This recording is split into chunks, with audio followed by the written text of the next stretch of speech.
मुझे ये महसूस हुआ कि शायद हम दहशतगर्द हैं। जिस तरह दहशतगर्दों के ख़िलाफ़ कार्रवाई की जाती है, टीमें आ जाती हैं, घर का घेराव कर लेते हैं, ज़बरदस्ती अंदर आने की कोशिश करते हैं।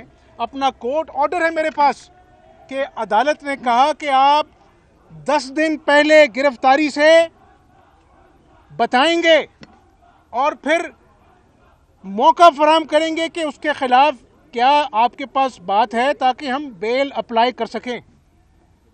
अदालत के फ़ैसले की धज्जियाँ उड़ाई गईं और आज अपना जो है ना वो बहुत सुपरमैन बनकर नैब के एहलकार यहाँ पर मुझे गिरफ्तार करने आ गए। इमरान नियाज़ी चोर डाकू अब ढूंढने हैं ना, तो अपनी काबीना में ढूंढो, अपने इर्द गिर्द ढूंढो जिनको तुम बचा रहे हो।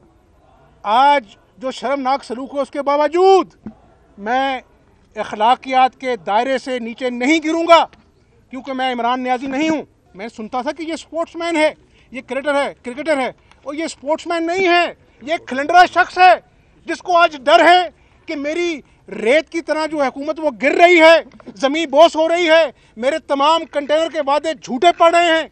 और आज अपना जो है ना वो गिरफ्तारियां करने के लिए शहबाज शरीफ के घर की चादर चार दीवारी का तकद्दुस पामाल कर आपने टीम भेज दी। कौन सी बहादुरी है?